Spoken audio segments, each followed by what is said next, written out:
जय सिया राम। तो कल तक हमने श्रवण कराया अपने कथा रसिक श्री सीताराम जी को कि किस तरह भोले बाबा ने तुलसीदास जी महाराज को आज्ञा दी कि श्री अवध को जाए और राम जी का सुयश सुनाए, सबको एक ग्रंथ की रचना करे लोक भाषा में।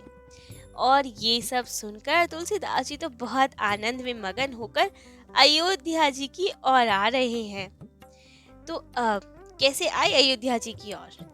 तो जब महाराणा प्रताप उदय सिंह जी मेवाड़ के सिंहासन पे बैठे, तब सभी हिंदू रजवाड़ों ने बहुत उत्सव मनाया, क्योंकि वो बहुत ही अच्छे राजा थे। सब जगह उत्सव चल रहा था। श्री अयोध्या जी में भी खूब उत्सव चल रहा था, धूम मची हुई थी। उसी दिन तुलसीदास जी भी अवध पहुंचे। अब वहां देख के उत्सव देखा तो बहुत प्रसन्न मन में। अयोध्या जी के तो उत्सव ही अद्भुत होते हैं। तो अब तुलसीदास जी आए, सबसे पहले तो उन्होंने माता सरयू जी में स्नान किया। स्नान आदि के पश्चात अब वे वहां तट पे बैठे विचार ही कर रहे थे कि कहाँ रहा जाए और कैसे अवधवास हो। तभी एक संत उनके समीप आए और अपने आप ही कहने लगे कि यदि अवधवास करना चाहते हो ना, तो हनुमानगढ़ी के पास एक बहुत ही सुंदर स्थल है, हमारे साथ चलो, वो स्थल देखो। यदि आपको भा जाए तो वहीं भजन पूजन करना अपना। अब तुलसीदास जी तो ढूंढ ही रहे थे कि कहाँ निवास किया जाए। अब जब स्वयं ही आ गए ठाकुर जी की इच्छा से, तो बहुत अच्छी बात, चल दिए उनके समेत। अब संत के संग आए तो उन्होंने देखा बहुत ही सुंदर स्थल हनुमानगढ़ी के पास।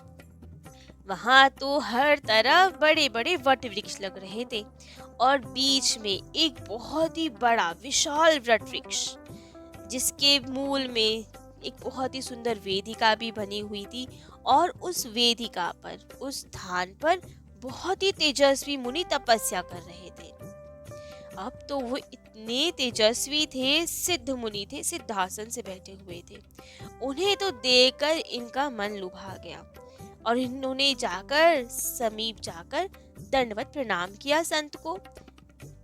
और वो संत ने जैसे ही नेत्र खोले, तुलसीदास जी महाराज को देखा तो तुरंत अपने आसन से खड़े हो गए और जय जयकार करने लगे तुलसीदास जी की, और कहा कि हम तो बहुत प्रसन्न हैं आज आपसे मिलकर। प्रणाम किया, परिचय पाया उनका और बोले, महाराज हम तो कब से आपकी प्रतीक्षा कर रहे हैं। तुलसीदास जी ने कहा, आप हमारी की प्रतीक्षा कर रहे हैं? तो उन्होंने कहा, हाँ, आप ही की प्रतीक्षा में हम अभी तक यहाँ हैं, प्राणों को संभाल रखा है आपके लिए ही। तब तुलसीदास जी के पूछने पर उन्होंने बताया कि हमारे सदगुरुदेव परम धाम को जाते हुए कह गए थे कि ये परम सिद्ध स्थल है। यहाँ पे जितने वृक्ष है ना, ये स्वयं कुबेर जी ने लगवाए हैं और हमें आज्ञा दी कि हम यही निवास करें। और बताया कि कुछ समय बाद स्वयं वाल्मीकि जी के अवतार श्री तुलसीदास जी आएंगे यहाँ पे और हनुमान जी की कृपा से राम जी का सुयश गाएंगे इधर। और जब वे आ जाए तो ये कुटिया और ये स्थान उनको सौंप देना और हमारे पास आ जाना। अब तो गुरुदेव का वो उपदेश हमें याद आ रहा है और हम बहुत प्रसन्न हैं कि आज आपके स्वयं वाल्मीकि जी के अवतार के हमें दर्शन हो पाए। हमारे तो जन्मों के पुण्यों का उदय हो गया।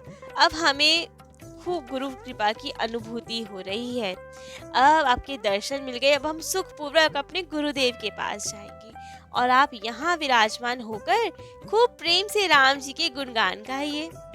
ऐसा कहकर अब मुनि ने उन्हें प्रणाम किया और दूर जाकर एक सिद्ध आसन लगाया और वहां बैठकर योगाग्नि से अपने शरीर को भस्म कर दिया और उनकी ज्योति उनके गुरुदेव के पास चल दी। अब ये सब इतना विचित्र विधान देखकर तो गोस्वामी जी को ठाकुर जी की कृपा की अनुभूति हुई कि ठाकुर जी ने तो सब पहले से ही इंतजाम कर रखा है और खूब प्रेम से वहां दृढ़ संकल्प होकर रहने लगे।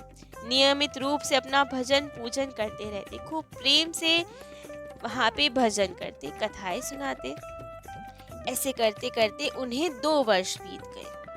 अब आया संवत 1631 शुक्ल पक्ष रामनवमी का दिन, मंगलवार। आज वो दिन था जब राम जी का प्राकट्य होना था। राम जी का जन्मोत्सव वो वाला दिन था, और सेम तब का शुभ योग, लगन, वार, तिथि, नक्षत्र सब सेम वही थे जो त्रेता युग में राम जी के प्रकट के समय थे। वही दिन, वही लगन, वही नक्षत्र, सब कुछ सेम था जब राम जी का अवतार हुआ था। तो अब ये सब जब उन्होंने देखा कि इतना मंगलमय मुहूर्त है, वरना तो रामनवमी होती है लेकिन मंगलवार हो ये जरूरी नहीं, नक्षत्र सेम हो ये जरूरी नहीं, लेकिन उस वक्त तो सब बिल्कुल सेम था। इतना मंगलमय मुहूर्त था, तब तो हनुमान जी की प्रेरणा हुई इन्हें कि आज ही रामचरितमानस जी का प्राकट्य भी होना चाहिए। और हनुमान जी ने प्रकट होकर इन्हें आज्ञा दी कि आज ही शुभारंभ कीजिए, शुभ आशीर्वाद दिया इन्हें। और इन्होंने भी अब गणेश जी को, शेष, सनकादिक, नारद आदि सब भगवान जी को याद किया, सरस्वती माँ, भोले बाबा, और सब ने प्रकट होकर इन्हें दर्शन दिया, अपना आशीर्वाद प्रदान किया।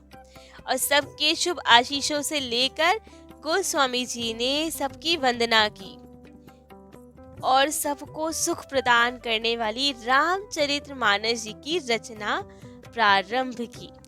तो रामचरितमानस जी का प्राकट्य तभी हुआ जब राम जी का प्राकट्य हुआ था। सारे योग, लगन सब कुछ बिल्कुल सेम था।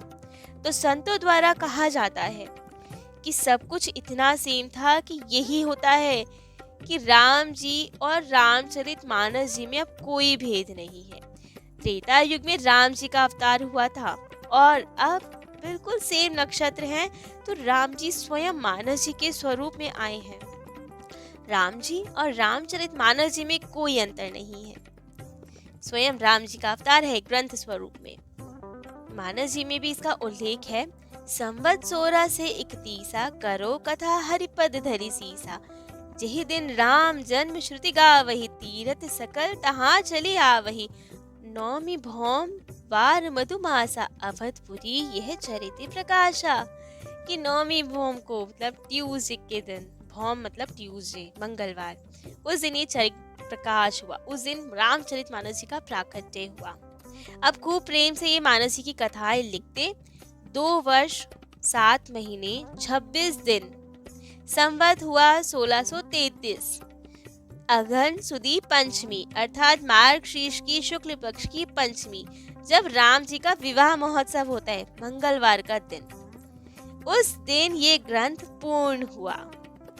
तो रामनवमी के दिन स्टार्ट हुआ, प्राकट्य हुआ, और राम जी के विवाह वाले दिन, और तब भी सेम डे था, मंगलवार का दिन। उस दिन ग्रंथ की पूर्ण आहुति, पूर्ण हुआ ग्रंथ, और सब देवताओं ने खूब हर्षित होकर जय जयकार की, फूलों की वर्षा की।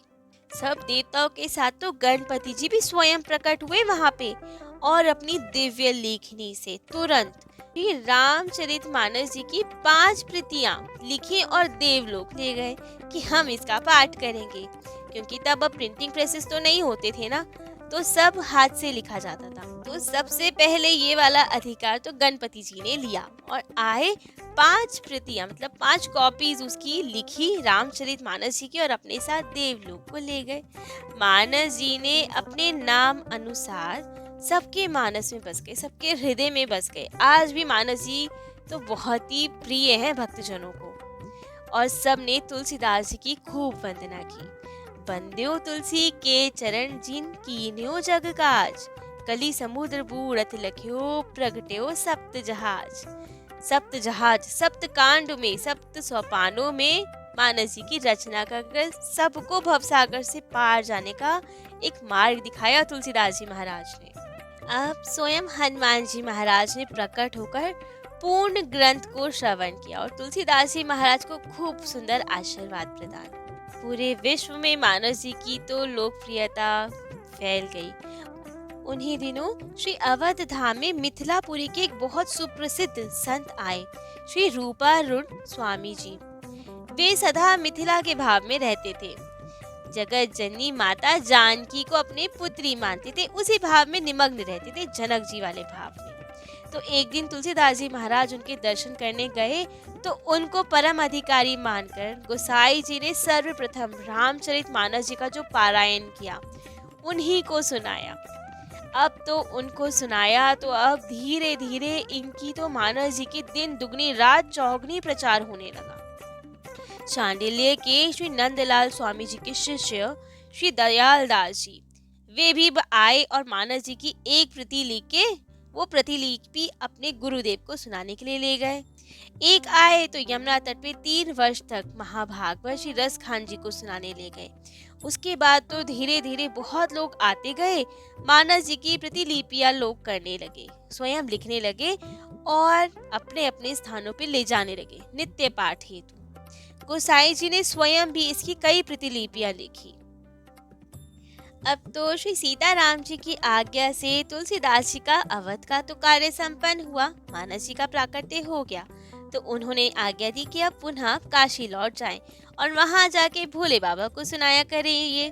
तो अब उनकी आज्ञा से तुलसीदास जी महाराज पुनः आए काशी।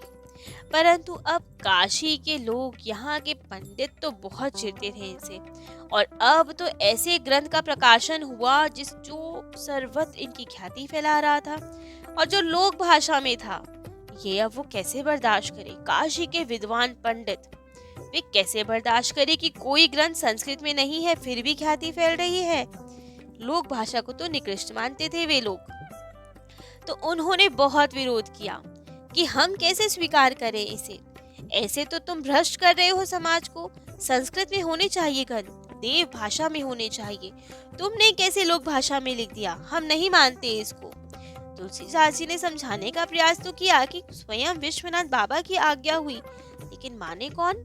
सब जगह बहुत विरोध हुआ तुलसीदास जी महाराज का, और ये कहा गया कि हम इसको तभी स्वीकार करेंगे जब स्वयं भोले बाबा इसको मान्यता प्रदान करें। तो अब तो सब लोग गए विश्वनाथ बाबा के मंदिर में। वहां पे अब पंडितों ने रामचरितमानस जी को सबसे नीचे रखा, उसके ऊपर सारे वेद, फिर पुराण, फिर शास्त्र और भी धर्म ग्रंथ सब ऊपर ऊपर रखते चले गए और कहा कि अब देखते हैं, यदि प्रातः काल तक विश्वनाथ बाबा ने इसको स्वीकृति नहीं दी तो आपको ये ग्रंथ हटाना पड़ेगा, इसको हम कोई मान्यता नहीं देंगे, आपको इसका पारायण रोकना पड़ेगा।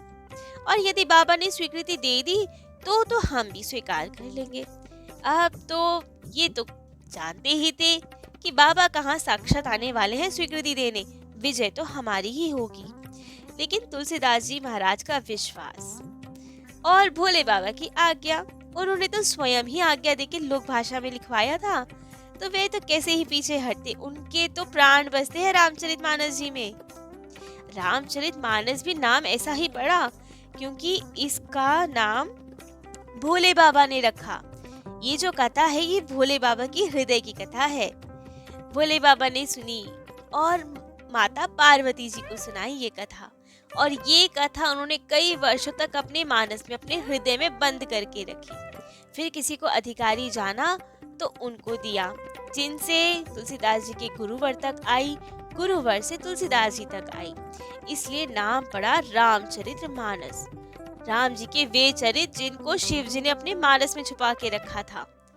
तो इसलिए उनकी आज्ञा से ही रामचरितमानस नाम पड़ा।